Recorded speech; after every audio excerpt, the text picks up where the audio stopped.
The U.S. warns Americans remaining in Ukraine to leave the country immediately and says the invasion of Ukraine could begin anytime, even during the Beijing Olympics.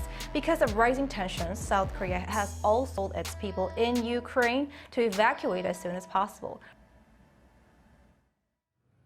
With over 100,000 Russian troops massed along the Ukrainian border, the U.S. plans to evacuate its embassy in Ukraine. Citing U.S. officials, AP News reported that almost all American staff at the Kyiv embassy would be required to leave. A small number of officials may remain, but the majority of the almost 200 Americans at the embassy will be sent out or relocated near the Polish border. This comes after the U.S. had called on all American citizens in Ukraine to leave as soon as possible. The U.S. National Security Advisor Jake Sullivan said Friday local time that those remaining should leave within the next 2 days. We want to be crystal clear on this point. Any American in Ukraine should leave as soon as possible, and in any event, in the next 24 to 48 hours. And happy Saturday, and welcome to The Deal. I'm your host, Ed Clark. It is Saturday, February 12th, 2022. Beautiful day here in North Carolina. So wherever you are, I hope you're getting some of the good weather. We are in a waiting game right now, and the lead into the program today, you saw a clip about the evacuation of U.S. citizens from Ukraine.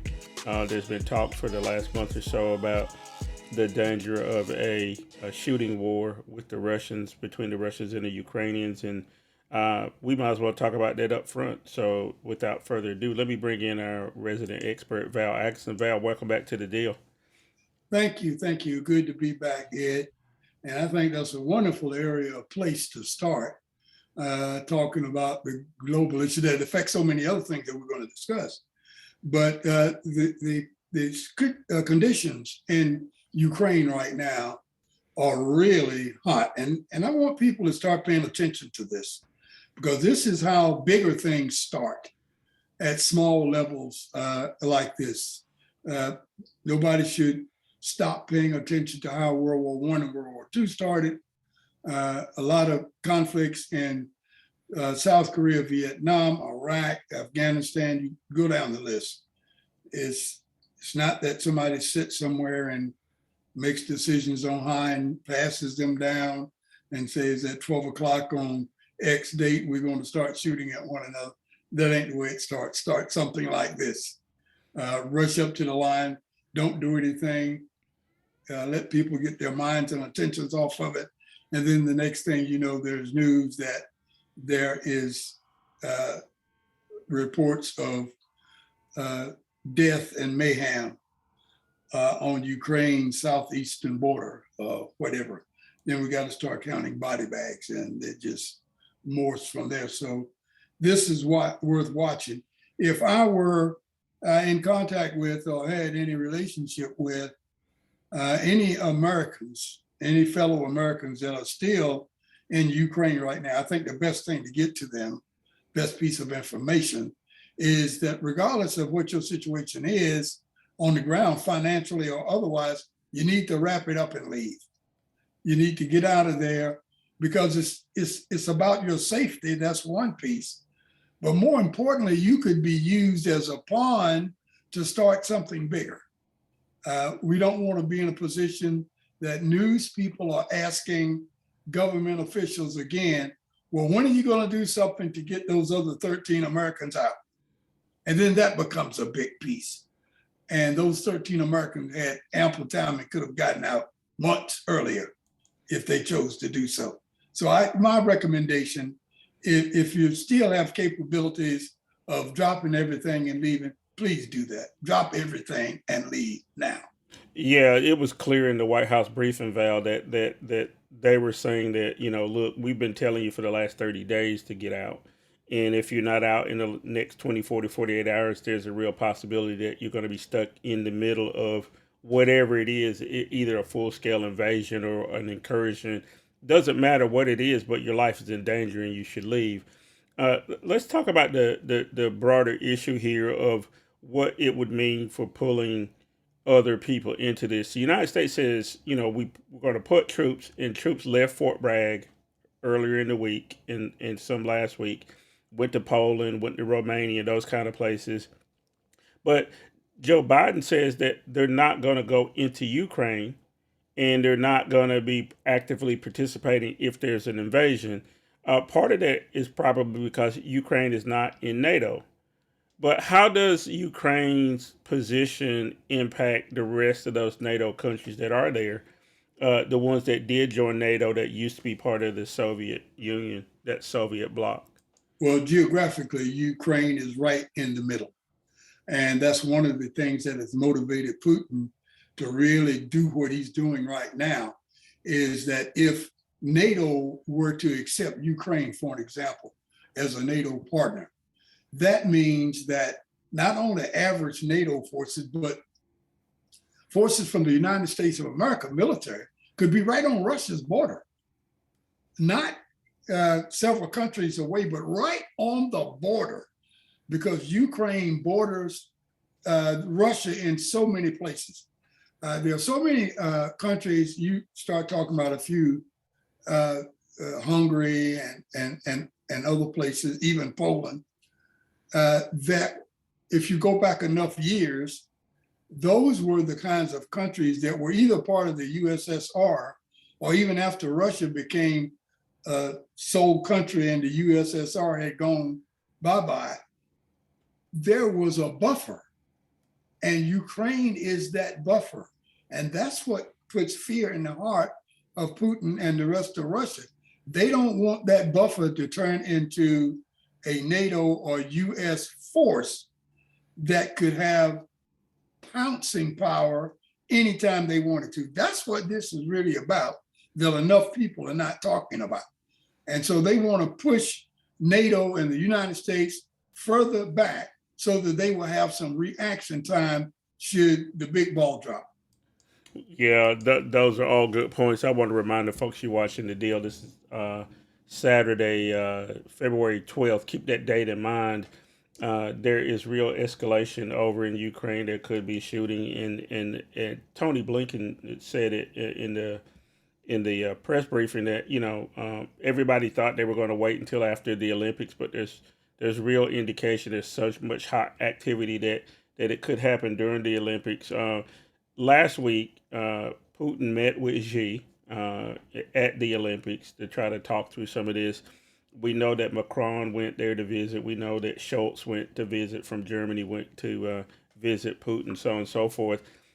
Apparently, that hasn't had very much effect because we're still at this hot state. Right before we started recording the program today, Joe Biden was talking to Putin on the telephone. And that still hasn't seemed to calm things down. Val, the last point I guess I want to talk about on here is that one of the interesting pieces is that Germany needs a pipeline from Russia to get oil and natural gas. They're dependent on that Russian oil. And so Scholz, the new prime minister, has been a little bit muted in saying anything negative about Putin. One last thing, you've lived in Germany. You still know people in Germany. Have you heard anything about what the German position is, or is it likely to be more towards the Russians because of the need for that pipeline? Well, as you said, we had my cousin on the show a few years ago, and one of the things he talked about when I speak with him from time to time is the average conversation on the street, that people are saying that they don't want to have mega increases in oil and gas prices to allow the Americans to show toughness toward the Russians, because they think they'll be the ones that's suffering. So they're very serious about this. They're telling us, the United States, that we're not going to be your fall boy, and we're not going to suffer unduly so that you can put a little pressure on Putin. So what I get from that is that it's going to be a Germany first thing coming out of Frankfurt. It's going to be, this is for Germans, and we're going to make the best decision for Germans. And if it's not the best decision for Americans, well, we'll go from there. But we are not going to voluntarily have Germans to suffer for the benefit of another playing card for Washington. That's what he's saying, and I understand why. Yeah, it seems pretty clear to me too. Let's switch to another country. This one is on our border, Canada. Let's take a look at some video and let's talk about what's going on right across from Detroit. Breaking developments in the now 5-day-long blockade of the Ambassador Bridge. A Canadian judge says the protesters who are disrupting international trade have to leave, but will they go peacefully? That's the question at this hour. An injunction hearing that started at noon just ended about an hour ago with the judge saying he will order protesters to stop blocking access to the bridge. This morning, Ontario declared a state of emergency. The premier of that province, Doug Ford, warned the protesters they could face severe consequences. Those include hefty fines up to $100,000, imprisonment up to a year, and having their licenses revoked. President Biden and I both agree that for the security of the people and the economy, these blockades cannot continue. So make no mistake, the border cannot and will not remain closed. I want to remind everyone that politicians don't direct police in a democratic society, but I can assure you that the RCMP is working with provincial and local police departments to enforce the law. So Val, the Trump. I want to take over and ask you a question on this one, Ed. Okay. And this is the piece that I know you like about that.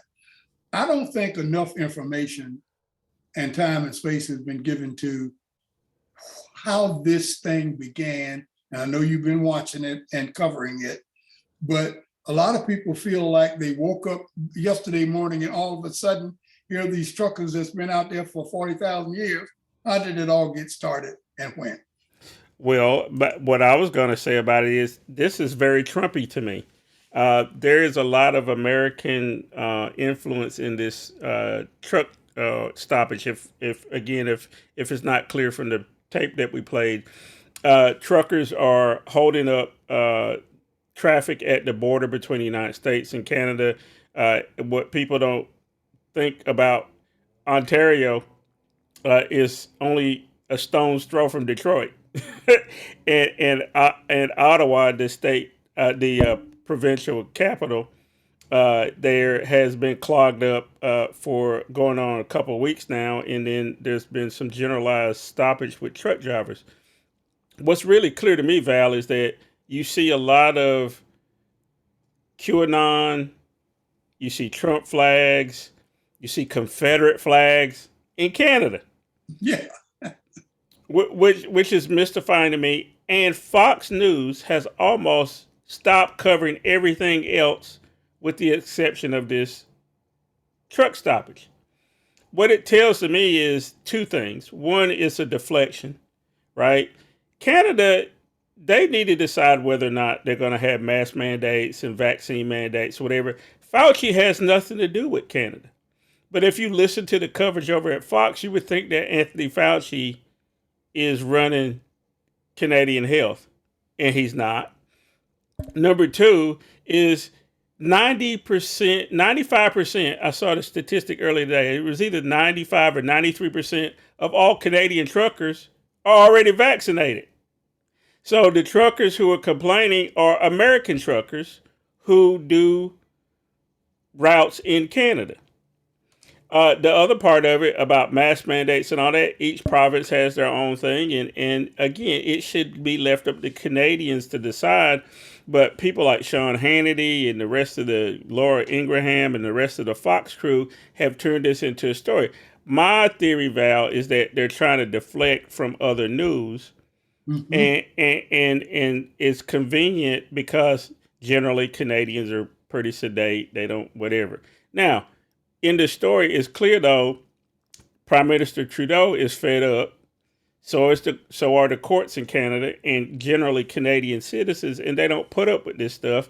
So people will be getting arrested and going to jail, and it will end this blockade eventually. So I have a question back to you. Why is it so easy for Americans to fall into the belief that we control the world. In this case, like I said, you hear some of these commentators talking about Canadian policy as if Americans get to dictate that Canadian policy. Well, we've been living that life for so long, it's almost become the truth. And people have started acting and reacting that way, that you have to get permission, as it were, from Washington before you do anything if you're in another country, so that you don't run the risk of destroying whatever credit you may have with Washington or eliminating them as a possible partner moving forward.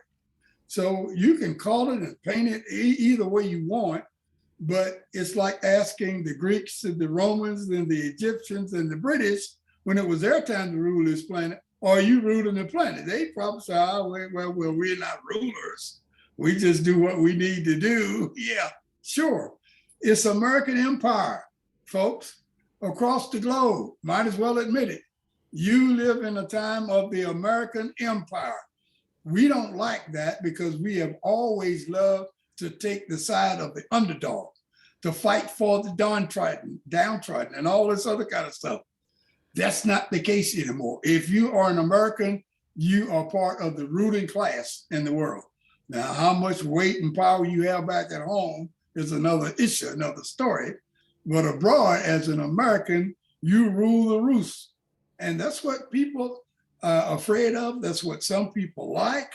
But you got to stop pretending that it doesn't exist anymore and own up to the fact that you were vertical during the time of the American empire. There you go. Well, you know what, Val, that's a good place for us to take a break. When we come back, we want to come back to the United States. I want to talk to you about the possible nominees for Supreme Court Justice. And I also want to talk about what's going on in Texas. They're in the middle of early voting for a number of offices, including governor and a number of other things. And there's some shenanigans going on with the people who are doing mail-in ballots, and I want to talk to you about that. So let's take a break, and we'll be right back after this message. Thoughts of suicide may feel impossible to overcome, but with help and support, you can find hope and meaning. Call the National Suicide Prevention Lifeline at 1-800-273-TALK to speak to a counselor, or visit suicidepreventionlifeline.org. It's free, it's confidential, it's available 24 hours a day, 7 days a week. And even if it feels like it, you're not alone. Different. This is a seat that we want to fill with the most conservative person possible. We don't care if Democrats support her. That is the frustration on the left, is Republicans, and they will say once again for the millionth time, played by a set of rules to help their party and boost their ideological goals, whereas Democrats are conceding and advocating for somebody that Lindsey Graham is out there saying he supports. And that the fact that Clyburn has got Lindsey Graham talking about how much he likes Childs, that has fueled some of this paranoia that she would be an awful pick and they should be campaigning for somebody else. They don't know who exactly. Generally, Ketanji Brown Jackson, but that's the irony. The paranoia comes from the fact that Clyburn has gotten Republicans talking about her. And welcome back to our second segment of the deal. I'm your host, Ed Clark. That's Val Atkinson. And we've been talking about some international issues. There is a real stark possibility of a shooting war in Europe, which hasn't happened in a long time, between Russia and Ukraine, with Russia being the aggressor. And then we also talked about the idiots who were clogging up the transportation between Canada and the United States. The Trumpites have made their way across the border, and the Canadians are fed up. On the way back in, though, we said we were going to turn our attention stateside. And Val, you saw a clip about the one of the nominees leading the list is Judge Childs, who is from South Carolina, neighbor of ours. And that particular judge, Michelle Childs, is getting support from Lindsey Graham and Tim Scott. And of course, Jim Clyburn, who helped Joe Biden stay in the race. And But there's some pushback from the left on Childs. Have you been keeping up with that part of it, Val, and whether or not this whole notion that if Lindsey Graham and Tim Scott are okay with it, there must be something wrong? Well, if you recall, and I know you do, Ed, one of our favorite appellate court judges, James A. Wynn, who is on the Fourth Circuit right now, when he was nominated by the courts, and we had a senator by the name of Jesse Helms here, refused to turn in his blue card, which is a U.S. Senate tradition. That is, the sitting senators from the home state of the nominee, almost, you can say, must agree to this nomination. And they don't say it that way. They just say you need to turn in your blue card. And so to withhold the blue card means that you disagree with that nomination. That brings on a whole line of other questioning, because you immediately go in the category of being the senator who blocked X, Y, or Z from getting on the court by refusing to turn in your blue card. Both senators have to do this, both Scott and Graham. So they're just trying not to be in the way. I'm not going to be the one, so you can put this on me to say I blocked this nomination. If he wants to choose somebody else, it's fine, whatever, but I'm not going to be the one by refusing to turn in my blue card. Now, in comes Clyburn, which is touted by many as saying that he's the reason that Joe Biden is president right now. So if you got two senators saying that they will turn in their blue card, and Clyburn can't say anything bad about his own appellate court judge down there, it's almost a box that they're putting the president in, is that you almost have to choose Child, or it's up to you now to show why. Clyburn wants her. Neither senator is withholding their blue card. What's your reason for not choosing her?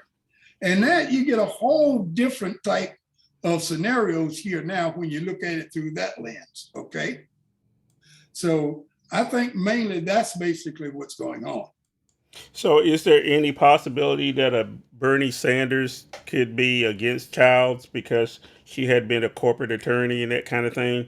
But I guess with Tim Scott and Lindsey Graham, it wouldn't make any difference. It would be a wash. They would still have 51 votes, right? And conceivably, she would become the justice. I mean, are there any other Democrats rumbling, thinking that, Childs isn't the best choice? I think that most Democrats are holding their position of neutrality until Biden makes a decision. They don't want to get too out front and recommend or say they're not going to support. They're going to wait until Biden makes the choice. And then, in addition to saying whether they support or don't support that choice, I think they'll be asked to say why, especially if they don't support the choice. Well, obviously, we know how important the court is. I mean, just this week, the court ruled to allow some districts to stay in place, and I believe it was Alabama or Mississippi. It's almost a wash. Alabama, right? So it was a 5-4. Roberts sided with the liberals. So even if Childs or Ketanji Brown become the next justice, the court's still in the hands of the right wing. Does it foreshadow anything that Roberts has been siding more, even though he's the one that blew the Voting Rights Act up, right? You can almost hold him single-handedly responsible for blowing that up. But he's been siding with the Democrats, or not Democrats, but with the left on the court more often. Do you think that's the position that he's settled into to keep from having these really lopsided, decisions? Or is it just that the decisions that the right wing are making are just so far right, they don't make any sense, and Roberts says he's not going to have his name in history attached to some of the decisions that they're making? What is Roberts' deal? I think it's the latter. Roberts by nature is a conservative. And he will never cut ties with the conservatives, in my opinion, to support anything that the progressives or Democrats or liberals want or need. And he's from time to time going to show some of the newbies coming on the court that he's still Chief Justice, because they think because they have a 6-3 that they can run the courts even if the Chief Justice disagrees with them, which they're right. So that's the only thing that the other 3 justices have going for themselves, that in many cases, if it's a squeaker and they can get one of those 5, not counting Roberts, one of those super conservative 5s to swing their way, they could make some hay. That's going to be very, very difficult to do because there needs to be some change in the laws that affect the appointments and seating on the courts before we can get out of this 6-3 mess we're in right now. And Roberts is, I think what he's holding on to is his position as Chief Justice, but I don't think he's changed his philosophy at all. Yeah, one thing that has not changed for sure is our buddy Clarence Thomas. I can't be any more disappointed than I already am with him. But I guess I was giving it a lot of thought this week, Val. He's been on the court since George H.W. Bush. Yes. So that means he's been on the court since the 80s. Late 80s, yes. So I think if anything should rally people to vote, is to think about, especially these Senate races coming up, that who's on the court. Now, that means he's been on there quite a while. He still seems to be fairly good health and all that kind of thing. You never know. I don't wish any ill on anybody. But he has been on the court a long time. So and the other justices, the new 3, they're not going anywhere. So the only possibility is somebody maybe, a seat opening up would be an Alito seat, which, again, he seems to be in pretty decent health as well. So we'll see about that, Val. So let's switch gears and talk about something else that's related, is these voting laws. They're starting to have an impact. I got a clip about Texas, and we'll talk about it. She says about 13% of mail ballot applications are being rejected because of changes from Texas' new voting law. She walked us through what you should do if you want to vote by mail. On both the application and the carrier envelope for the mail ballot itself, you need to fill out either your driver's license or ID number or the last 4 digits of your social security number. It must match what's on your voter registration record. So, Val, in Texas, they were so worried about cheating, whatever, blah, blah, blah. So they passed all these rules. And then, according to the story that we just saw, about 13% of all the ballots that have been coming in for the mail-in ballots have been rejected, which is a significant number. And I think they knew that was going to be the issue. And a lot of it has to do with driver's license number not matching or whatever, ID number not matching, whatever, blah, blah, blah. But they still don't know how many ballots, people are going to be, how many people are going to be able to use mail-in ballots and stuff. We're still in a pandemic. So clearly it's having an impact. And this is something we don't know, Val, but I guess the assumption is by Republicans is that if they make it odious to even do mail-in ballots, and they eliminated most of the drop boxes or whatever, it should have a disproportionate effect on Democrats. But isn't it a fact that prior to the pandemic that mail-in ballots were primarily the domain of Republicans and older white people? Yes, that is a fact. And now with the help of Stacey Abrams and a lot of people like Ed Clark, William Barber, and others, people are finding out that that's a real good tool to use. And it's not the domain of just one party or one sect or one group or anything else. And African Americans began to use it, especially in Georgia in the last election. And a lot of people on the right have given credit to that tactic as being the reason for their losses. So they want to stop that. I don't know. I think it's going to get down to the point that you mentioned, Ed, earlier at the top of the show, is that somebody's going to have to understand that you need to make a decision about whether you want to have a democracy or not. And if you want to have a democracy, then play by the rules of democracy. And everybody gets to vote. And if you want to play games like you can't vote because of X, and then you can't vote because of Y, and I can vote because of X because of the detail of what happened yesterday at 12 o'clock. And, you're playing games with it, but you don't have a democracy. You can tell the world that you are anything you want. The oldest, the most successful, the most powerful democracy, the longest serving, you can do anything you want.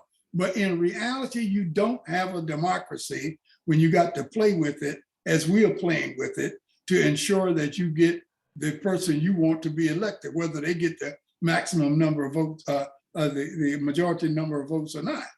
And if you have a system set up where you can take the election away from the person that got the most votes and give it to one of the people that got the least amount of votes, then you don't have a democracy.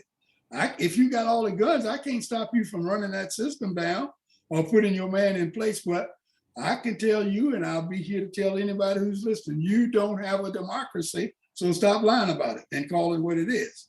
Yeah, I think that's the next step, is to call it what it is and stop trying to argue with them on their own terms as to whether this is fair or it meets Section 3 of Article 2. Go right to the source. You either are or you're not a democracy. Simple. yeah. Well, let's talk about somebody who does not believe in democracy. And again, our rule this year is that once you mention his name, you have to show a video clip. So Donald Trump is still a significant factor in all of this.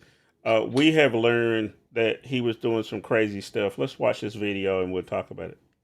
It started with the revelation on Monday that the National Archives had to retrieve 15 boxes of documents that Trump stashed at Mar-a-Lago. The Washington Post later reported that those boxes included classified material, some of which were marked as top secret. We had learned that Trump had a habit of shredding documents, so they had to be taped back together. But this week we learned he had bags filled with documents for burning in burn bags. White House records staff had to reportedly search these burn bags to find material that needed to be preserved. And of course, there's this amazing bit of reporting about the toilet. When Trump was in office, the staff in the residence, I guess, reportedly would find wads of printed paper clogging a toilet in the residence, leading them to believe that Trump had been trying to literally flush documents. So, Val, your boy Donald Trump, you remember when he kept talking about the bathroom needing more pressure or whatever? Come to find out that the reason why he needed more water pressure in the bathroom is because he needed to flush documents down the commode. Yeah. But on a serious note, people knew that he was tearing stuff up, trying to burn stuff up, taking stuff out of the White House down to Mar-a-Lago. Do you remember when this lady named Hillary Clinton had an email server at her house? And they went apoplectic, and then even James Comey, the director of the FBI at the time, days before the election, said that needed more scrutiny and influenced the election. What is going on with the way Donald Trump has desecrated records? One, and is there anything going to come from that? No, nothing's going to come from that. Donald Trump has decided right after November the 8th of 2016, he decided that he was not going to learn how to be presidential. He was going to continue being what he's always been, a mob boss. And he was going to sway and bring the American government around to be on his side and to allow him to do it the way he wanted to, his way. And that's what he's doing. His aides can tell him all they want. You got to keep this document, Mr. President. You can't destroy that. He said, well, just give it to me. I'll take care of it. And he goes to destroy it anyway.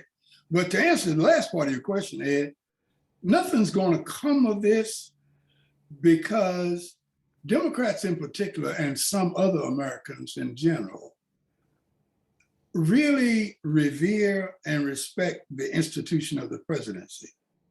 And the last thing they want is to be able to go abroad and say, well, you know, our president is arguably the most powerful person on the planet. And to have them to say, yeah, but he's a criminal. He just got out of jail, you know, he's about to go to jail or whatever.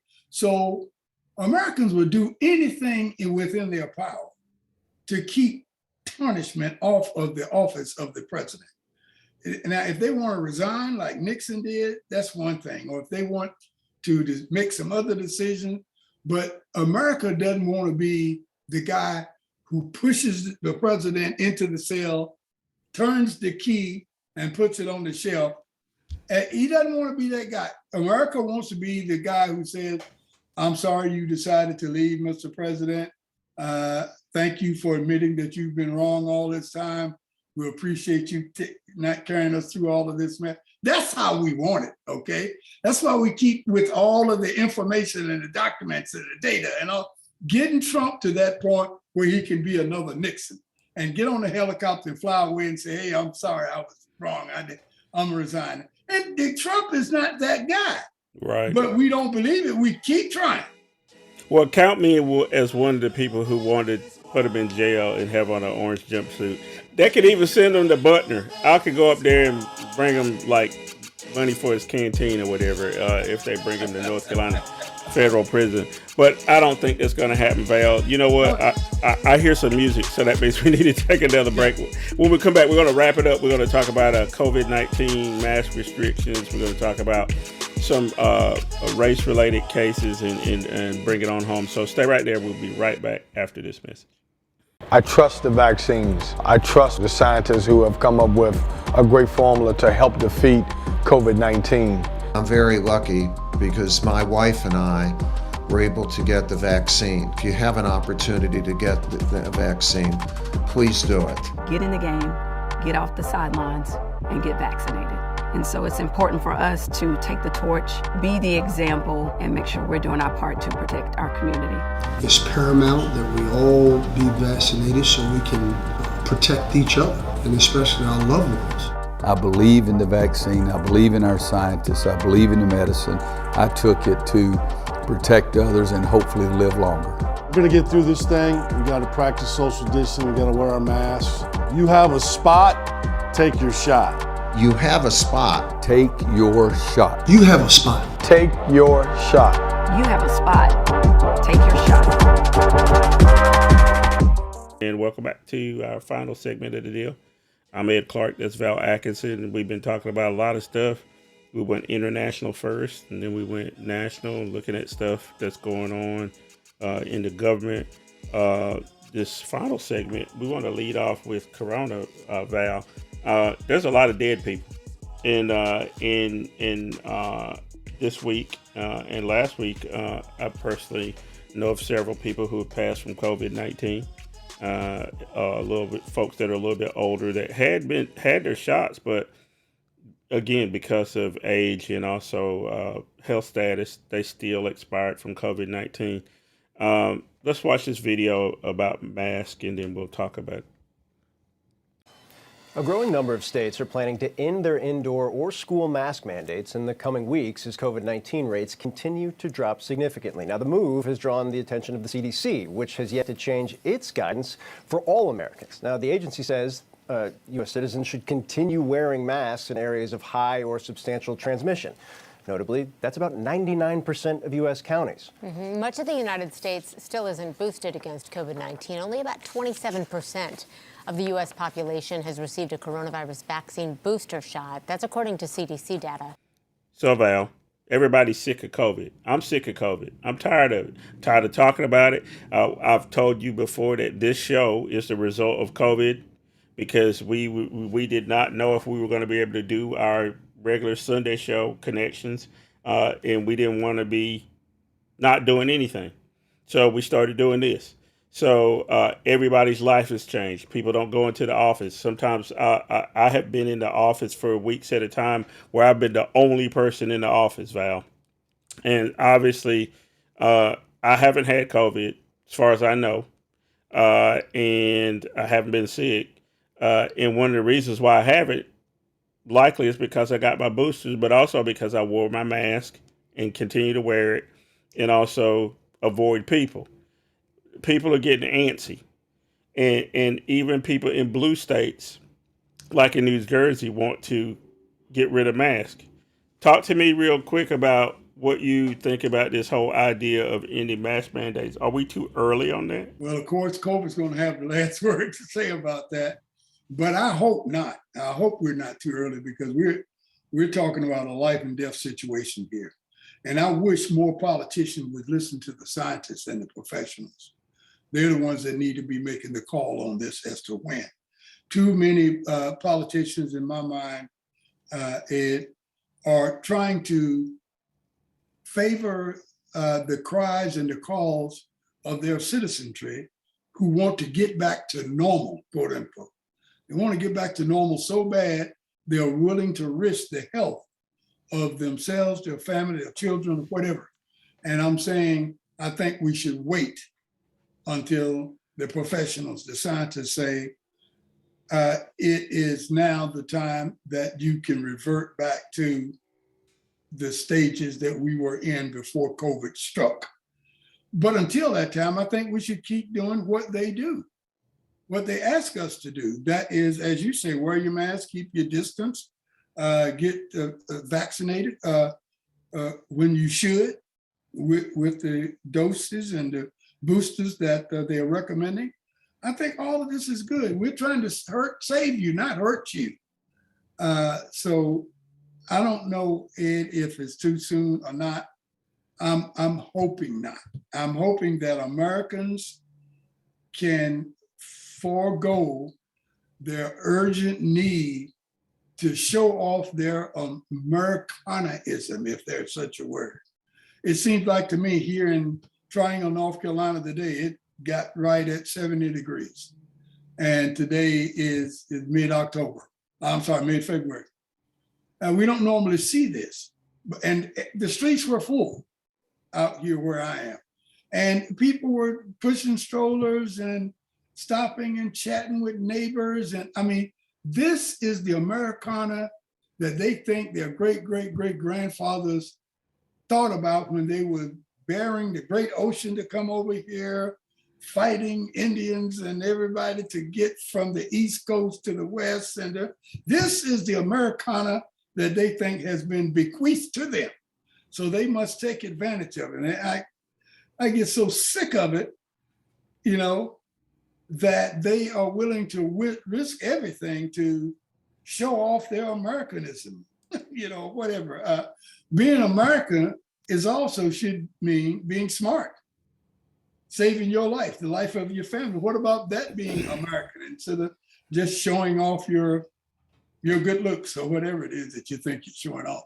Well, I can tell you, Val, tomorrow is Sunday, Super Bowl Sunday in America. And there's going to be Super Bowl parties despite what we're talking about right now. That's right. Whether or not it's safe or not. I saw a story this week, Val, of a couple here in Raleigh, North Carolina, where we are, who died within minutes of each other at Wake Med, which is the big hospital here in Raleigh, holding hands. The hospital decided to move them into the same ICU room so they could hold hands when they died. And they could attribute their COVID infection to a Christmas party they went to. Mm. And the children in the story that I read said that they regretted having that party. The husband and wife had been married for 52 years and they lived in Clayton, North Carolina, which is not too far from here. So Val, I expect 2-3 months from Super Bowl Sunday, there will be another spike in deaths. We saw it after Thanksgiving. We saw it after Christmas. We're going to see it after Super Bowl. But we also saw it after people went on vacation this past summer when people thought everything was fine. As soon as school was about to open, because people were going to Disney and everywhere else, we saw a spike in children. So, folks, all I can do is tell you, look around you, see who's dying. If you haven't been vaccinated, you're at 40, 50 times more likely to die from this if you don't have your vaccination. I'll leave it at that, Val, because I don't want to run out of time. I do want to talk about a couple other stories. What other story is, Val, you can't be a Negro in the United States in 2022 and deliver packages. There's been a number of stories of FedEx drivers or UPS or United States Postal Service people trying to deliver packages, and these Karens or whatever, you see them accost them. There's been a lot of those videos, but there was one video I saw this week, Val, that was really disturbing out of Mississippi. Let's watch that and then we'll talk about it.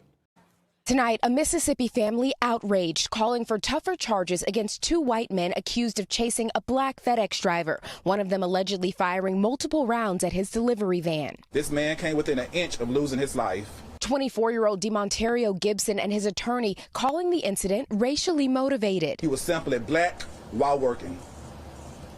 That is not a crime in Mississippi. Gibson says in January he was driving a marked Hertz van with his FedEx uniform on when, after dropping off a package, a white pickup truck on the property began following him, then attempted to cut him off. I swerved around him and I just started hitting the gas to try to get out of there. But before getting far, Gibson says he saw something else. There's another guy standing in the middle of the road with a gun pointed at my window. When he refused to stop, the man began shooting, Gibson says. All type of bullet holes in the back of the van. When Gibson reported the incident to police, he claims he was asked, "Were you at this address?" And I said, "Yes, sir." He said, "We just received a call about a suspicious person from this address." I informed him that I wasn't a suspicious person. I work for FedEx and I was just doing my job. So, Val, young brother, 24 years old, need to have a job.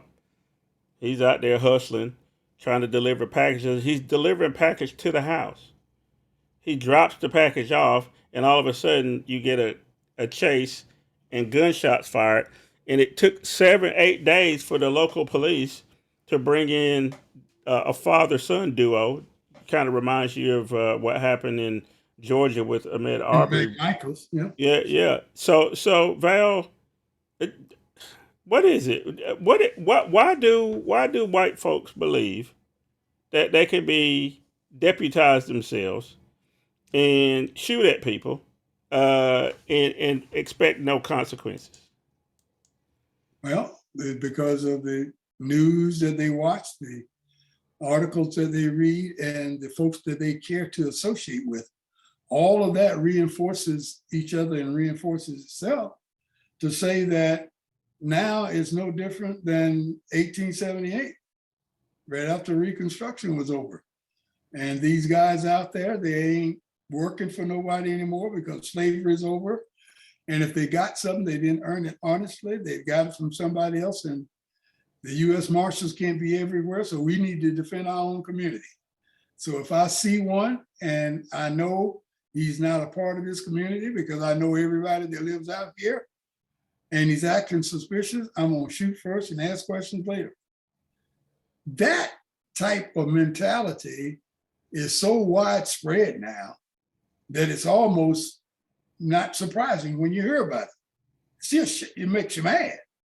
But it's not surprising that people have that kind of outlook on the way things ought to be in their America. And again, they're getting tired of seeing all of these images of non-whites on television and on your device, whether it's iPad or iPhone or whatever, seeing them taken over and being advantaged and doing things in our society and communities that they were never able to do before, when young, hardworking white people are having to struggle and take jobs that their daddy wouldn't have taken.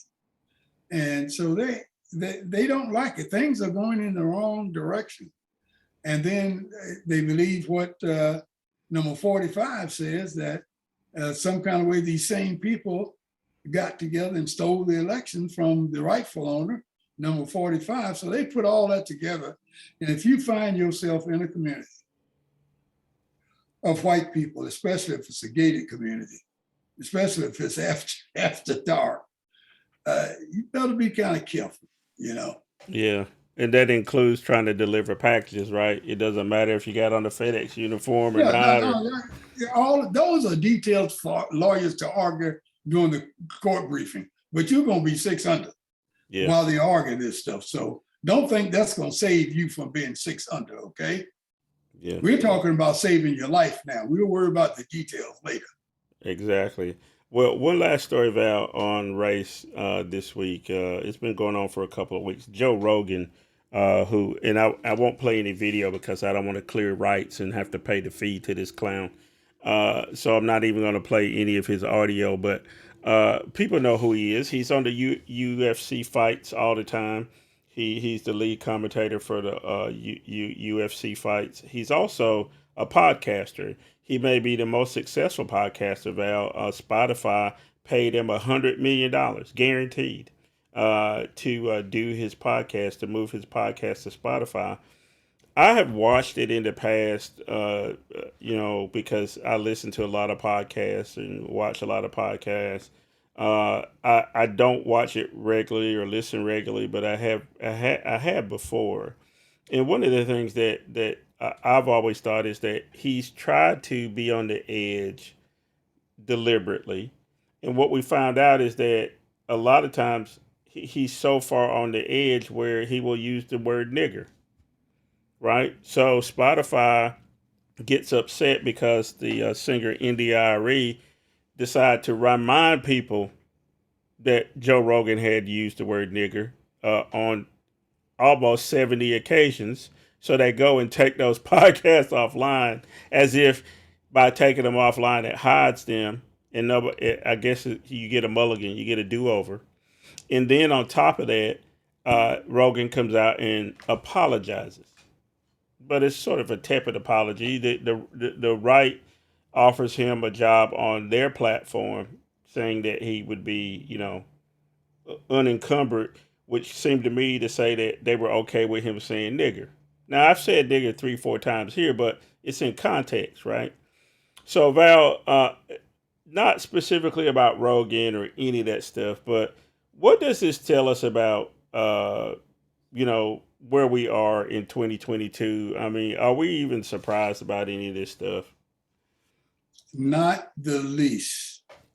There should be no surprise. We're going in a direction that's been fueled by the demographic revelations of where we're going as a country in a couple, 3 decades in terms of whites no longer being in control. And because of that, everything is on the table and people are scared to death. They can't imagine a country that is ruled by someone other than white people, that white people have to live in. You need to think about it just a little bit and think about all of the countries around the world where white people comprise a considerable percentage of the population, but not the majority. And I'll let you think on that a little bit. A considerable percentage of the population, but not the majority. And tell me what those countries are and who's in control of them. But I'll save you some time. Those countries are countries that were colonized by Europeans and at some point decided to get rid of that colonization. And we'll talk about places like Australia, New Zealand, even Alaska, Hawaii, go all down the line, even China at one point, India, the 2 largest countries on the planet. And that's the way it goes. So now that has been the history of planet Earth. Can you imagine white people trying to get their brain around being in one of those countries and having that country run by the people of color of that country? That scares the bejesus out of them. They can't imagine it. And that's what they see is about to happen to America. They see the same thing about to happen to America that happened in India. They can't stand that. They don't want that. So that's all of these things we talk about here, and I try to make it global because what we're talking about now could have happened anywhere to anybody. It could have been FedEx, it could have been Amazon, it could have been, what's my brown and gold company? UPS. UPS. Could have been any of those. And the result would have been the same, because white America is still fighting for control of their culture, regardless of what percentage they make up of the total population of that country, and regardless of who else is in it. They think if they are in it and they make a sizable contribution to the total, don't have to be the majority. It can be 20%, 30%. They think they should run it. They think they should run everything. And that goes back to the total percentage of whites on this planet, 11%. You count all of the people on this planet and don't care where they are. Get rid of the word nationality. Just talk race. White people make up 11%. They are determined to continue to rule the other 89. So when I see stuff like this, it's just another piece in the barrel where the 11 continue to rule the 89. And I think they are willing to go to the mat rather than give up power. Yeah, well, you can see that with the story we started out, with today. The world's attention is turned towards Ukraine and Russia. Russia has a continually diminishing population. Ukraine is not that big of a country. It's a decent sized country, but the balance of the world's security lies with these two countries that are white European countries that make up a very small percentage of the world, right? But they could have a very big impact on what happens. Well, Val, you know what? Before we run out of time, I need to ask you a couple questions though. What are you working on? What do we got to look forward to in the coming week? Or you got a book that we need to read, anything like that? Well, I have a book that I'm working on, one of my books that I'm about to republish. It's called Distractions, Distortions, Deceptions, and Outright Lies. And we are going to republish that. We are looking at Westwood Publishing. I published it first on the Trafford Publishing Company. It's a Canadian publishing company. And I've been in contact with Westwood Publishing. And we're going to take a different approach to that. We think we can get it in the hands of more folks and do some different kind of touching with it. So that's taking up a lot of my time right now. I have no timetables as to when we're going to go to reprint or print and how and who and what. That all of that's still on the table being discussed. But that's what's taking my time and energy right now. Well, good. That's a good project for you to work on. People need to get that book. You know what? We're going to get out of here, but I need people to make a program note. Make sure that on Sundays you listen to Connection on Foxy 107, 104 next Sunday. I'll be with Val Atkinson and Irv Joyner, professor of law, North Carolina Central University Law School. During the week, you'll always make sure you check the deal with edclark.com, where you'll find my latest column. Also, one Black History thing, I want to make sure that we keep in mind that Black History is going on. We lost a singer this week, Val, who's from Durham, that a lot of people didn't know was from Durham. Her name was Betty Davis. She was married to Miles Davis. The irony is that a few days ago I had gone over to Durham to take some video of a new mural that's dedicated to her in Durham, and then a few days later she died. I know it's a coincidence, but there's a video that I have, and there'll be a link on the website where you can go and take a look at that video, because the mural is absolutely spectacular, and it's over in Durham, and very few people probably even know it's there in Durham, and there's a whole bunch of connections to a lot of famous people in North Carolina, and we always like to brag being from North Carolina about those famous people. So you can take a look at that video there. In the meantime, go do something good for somebody today, and we're going to see you next Saturday on The Deal. Thanks for watching. Bye.